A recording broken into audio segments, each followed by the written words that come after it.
జై జై కాంగ్రెస్, జై జై కాంగ్రెస్, జై జై.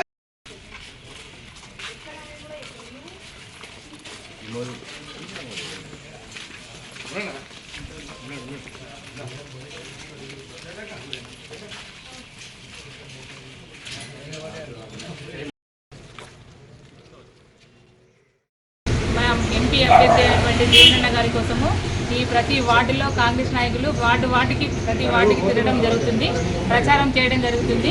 ఈరోజు ఈ మార్కెట్ వెనుక ఏరియాలో ప్రచారంలో భాగంగా ప్రతి ఇంటింటికి గడప గడపకు వెళ్ళి ప్రచారం చేయడం జరిగింది.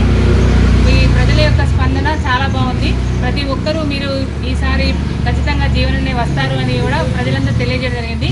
ముఖ్యంగా అందరికీ తెలియజేయడం ఏంటంటే జగిత్యాల పట్టణ ప్రజలు మరియు పరిసర ప్రాంతాల ప్రజలందరికీ ముఖ్యంగా తెలియజేసేది ఏంటంటే మనం ఇప్పుడు జీవన్ రెడ్డి గారు లోకల్ వ్యక్తి.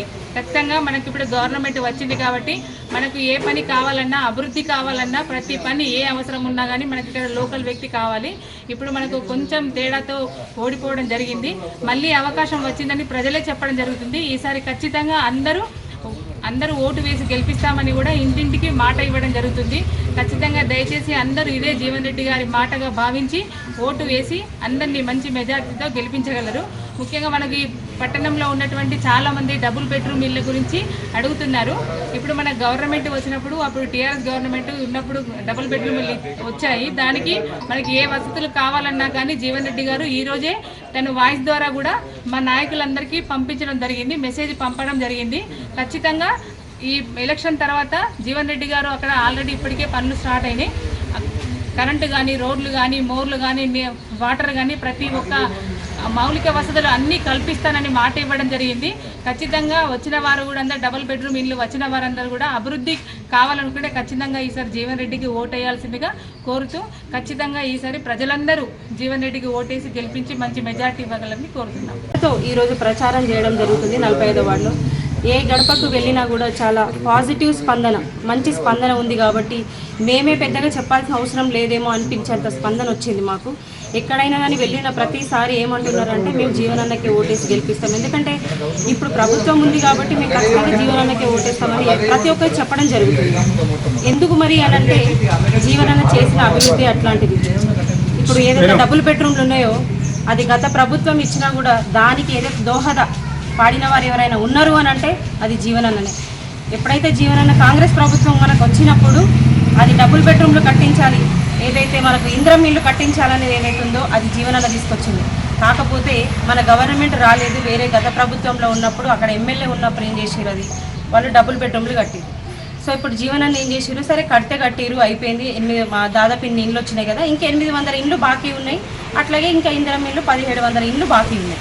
ఇంకా రాని వాళ్ళందరూ ఎవరు బాధపడాల్సిన అవసరం లేదు, ఖచ్చితంగా అందరికీ వస్తాయి. ఏదైతే వచ్చిన ఇండ్లు ఉన్నాయో దానికి ఆల్రెడీ 4000 ఇండ్లకు ట్రాన్స్ఫారంలు వేయించడం జరిగింది. జీవనన్న గెలవకపోయినా కూడా మొన్న ట్రాన్స్ఫారంలు తీసుకొచ్చి వేయించారు. మరి అంతటి ఘనత జీవనన్నది. ఆయన బాధపడట్లేదు, సంతోషపడుతున్నారు. మీ అందరి కోసం, మీ అందరికీ పనిచేస్తున్నాడు కాబట్టి ఇప్పుడు మన బాధ్యత గెలిపించడం. ఇంకా అక్కడ ఏవైతే సమస్యలు ఉన్నాయో డబుల్ బెడ్రూమ్ల దగ్గర అవన్నీ తీరుస్తానని చెప్పారు. ఇప్పుడు ఎలక్షన్ల కోడ్ తర్వాత అన్నీ అయిపోతాయి, ఆల్రెడీ స్టార్ట్ అయిపోయినాయి. ఎలక్షన్ల కోడ్ అయిపోయే వరకల్లా ఇంకొక నెల వరకల్లా అంతా అయిపోతుంది. దయచేసి ఇది అందరూ ప్రజలు డబుల్ బెడ్రూమ్లు వచ్చిన వాళ్ళు అర్థం చేసుకోవాలి. కొంతమందికి పెన్షన్ రావట్లేదు అని మాట్లాడితే వాళ్ళకు ఒకటే చెప్తున్నామమ్మ, ఎలక్షన్ కోడ్ వల్ల ఆగిపోవడం జరిగింది. ఎలక్షన్ కోడ్ తర్వాత 4000 పెన్షన్ కూడా అమల్లోకి వస్తుంది. 232 రూపాయల మజూరు ఉన్నది ఇప్పుడు బీడీలు చేసే వాళ్ళకి, అది కూడా రానున్న రోజుల్లో 300 పెన్షన్ రాబోతుంది. ఒకటి నేను మీ అందరిని అడుగుతున్నా, గత 10 సంవత్సరాల నుంచి ఒక్క రేషన్ కార్డు కూడా రిలీజ్ కాలేదు. మరి గత ప్రభుత్వం నిర్లక్ష్యం అది. ఇప్పుడు ఏదైతుందో మళ్ళీ కాంగ్రెస్ ప్రభుత్వం వచ్చింది, అప్పుడు కూడా కాంగ్రెస్ ప్రభుత్వంలో ఉన్నప్పుడే రేషన్ కార్డ్స్ వచ్చింది. మళ్ళీ ఇప్పుడు కాంగ్రెస్ ప్రభుత్వం వచ్చింది కాబట్టి ఎలక్షన్ కోడ్ అయిపోగానే మనకి రేషన్ కార్డులో ఆన్లైన్ కూడా స్టార్ట్ అయిపోతుంది. అప్పుడు మనందరూ అప్లై చేసుకోవచ్చు. ఎవరు బాధపడాల్సిన అవసరం లేదు, ఆందోళన చెందాల్సిన అవసరం. ఎవరన్నా వచ్చి మీరు ఓటు వేయొద్దట, మీ పెన్షన్ కట్ అయిపోతుందని ఎవరన్నా చెప్తే ఎవరు కూడా భయపడాల్సింది లేదు. పెన్షన్ ఇచ్చేది రాష్ట్ర ప్రభుత్వం. మరి రాష్ట్ర ప్రభుత్వంలో ఎవరున్నారు, చేయి గుర్తున్నది. మరి ఇది అందరికీ తెలిసే ఉంటుంది. ఎవరు దయచేసి భయపడొద్దు, ఎవరన్నా ఏదైనా చెప్తే వినొద్దు. మనకు ప్రభుత్వం ఉంది, మాకు లోకల్ అభ్యర్థి అని చెప్పేసి మీరే గర్వంగా చెప్పుకొని ఇక్కడ ఓటేస్తామని చెప్పేసి చెప్పాలి. ఎవరు వచ్చినా కానీ వినొద్దు. అరవింద్ గారు గత 5 సంవత్సరాల క్రితం గెలిచినప్పటి నుంచి ఎన్నో వాగ్దానాలు చేసిరు, ఒక్కటి కూడా చేయలేరు. కనీసానికి నిజామాబాద్లో ఒక ఉమెన్స్ డిగ్రీ కాలేజ్ కూడా కట్టలేరు ఆయన. మరి అట్లాంటిది అయినా మనకి వాళ్ళు ఇక్కడికి వచ్చి ఏం చేస్తారు? ఏం చెయ్యరు. ఏదైనా కానీ జీవనాన్ని చేయాలి. మీరు ఇక్కడ చూసుకోండి ఎన్ని కాలేజీలు కట్టిరు. జేఎన్టీ కాలేజ్ కట్టిరు, వ్యవసాయ కాలేజ్ కట్టిరు, ఉమెన్స్ డిగ్రీ కాలేజ్ కట్టిరు, నాక్ సెంటర్ కట్టిరు. ఇవన్నీ కట్టించింది జీవనాన్ని. దయచేసి ప్రతి ఒక్కరు ఆలోచించుకోండి ఏం చేసిరు అని చెప్పేసి. మీకు అన్ని ఏదో తప్పుదోవ పట్టిస్తున్నారు వేరే వాళ్ళు వచ్చి. ఎవరు ఆ తప్పుదోవకి వెళ్లకుండా మన లోకల్ అభ్యర్థి అని ప్రతి ఒక్కరు ఆలోచించుకొని మన ఇంటి మనిషి గెలిస్తే మనం గెలిచినట్టే, ఆయన కోటేస్తే మనం కోటేసుకున్నట్టే, ఆయన గెలిస్తే మనం గెలిచినట్టే అని ప్రతి ఒక్కరు ఆలోచించుకొని జీవనన్న కోటేసి ఇలా ఎంపీ అభ్యర్థి ఉన్న జీవనన్నకు మనందరం మద్దతుగా ఇవాళ ప్రతి ఒక్కరు ఓటేసి 1,00,000 మెజారిటీ తీసుకురావాలని ఇవాళ నేను జగిత్యాల నియోజకవర్గ ప్రజలందరినీ కోరుతూ సెలవు తీసుకుంటున్నాను. జై కాంగ్రెస్.